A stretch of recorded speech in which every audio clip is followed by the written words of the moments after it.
নমস্কাৰ বনবান্ধৱীসকল, কি খবৰ আপোনালোকৰ? আশা কৰোঁ ভালে আছে। আৰু আগৰ মোৰ পৰীৰ যিটো মোৰ সৰুকালৰ ঘটনা কৰিছিলোঁ যে মই পৰী দেখিছিলোঁ বুলি, সেই ভিডিঅ'টোত আপোনালোকে বহুত মৰম দিছে আৰু সেইকাৰণে ভাবিছোঁ মোৰ আৰু এটা আজি কাহিনী শুনাওঁ আপোনালোকক। আৰু এই কাহিনীটো হৈছে মোৰ সৰুকালৰে। মই তেতিয়া চতুৰ্থ শ্ৰেণীত আছিলোঁ। চতুৰ্থ শ্ৰেণীত আছিলোঁ, তেতিয়াৰ কথা হয়।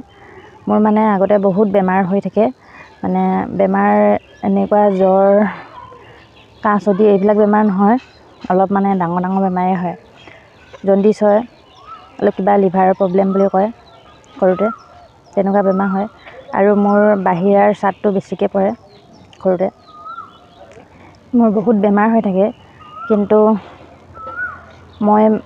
মোক দুজনমান মানুহ আছিলে, ঘৰৰে মানুহ দুজনমান আছিলে, মাইকী মানুহ আছিলে, আৰু আমাৰ সম্পৰ্কীয় মাইকী মানুহ আছিলে দুজনীমান, আৰু মতা মানুহ ঘৰৰে এজন আছিলে, নিজৰ সম্পৰ্কীয় ডাঙৰ মানুহ, আমাৰ দেউতাতকৈ ডাঙৰ। আৰু তাৰপিছত তেওঁলোকৰ এজন ওচৰৰে বেলেগ এখন গাঁৱৰ বেজ এজন আছিলে। সেই বেজজনে কি কৰে, কিবা কিবি ধান কেইটামান লৈ আৰু কিবা কি গুটি সেইবিলাক লৈ পেলাই মঙল চাই ফুৰে। এনেকৈ মাটিত ছটিয়াই লৈ পেলাই তেনেকৈ কি হ'ব সেইবিলাক মঙল চাই ফুৰে।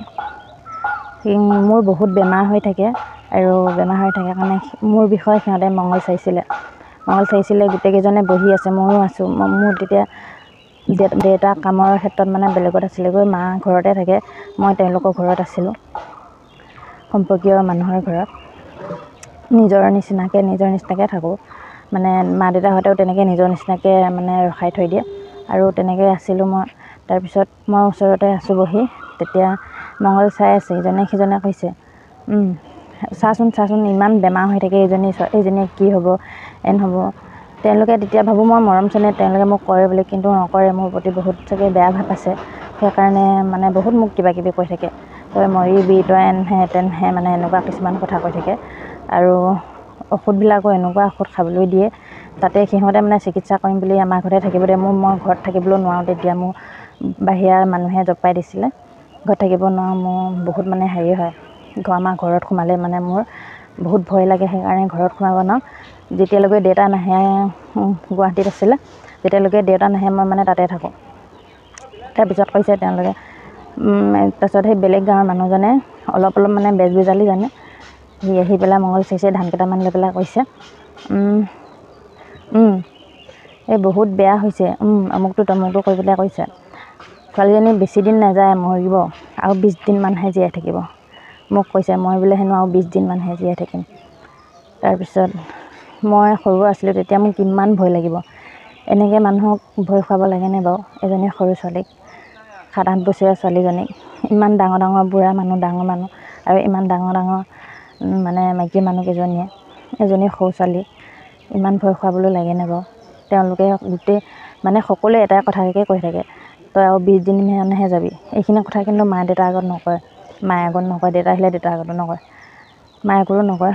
খালি মোক কৈ থাকে, তই 20 দিনমানহে যাবি, 20 দিনমানহে যাবি। মই দেখোন এতিয়া 2টা ল'ৰা ছোৱালী মাক হ'লোঁ, বিয়া সোমায়ো ইমান বছৰ আছোঁ, মই 20 দিনতে মৰিলোঁ হয়নে? যদি মই 20 দিনত মৰিলোঁ হয়, মই এতিয়ালৈকে থাকিলোঁ হয়নে? এনেকুৱা বেজৰ বেজালি আপোনালোকে দেখিছিলেনে কেতিয়াবা?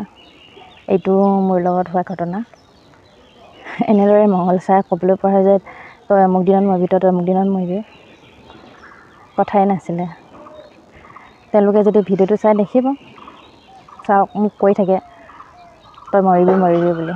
মই কিন্তু নমৰিলোঁ, ভগৱান আছে। এনেই কৈছিল তেহেঁতে।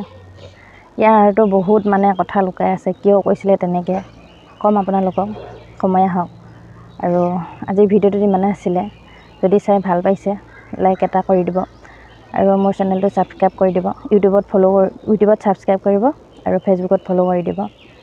লাইক কমেণ্ট শ্বেয়াৰ কৰিব, ইমানেই। আজিলৈ আহিছোঁ।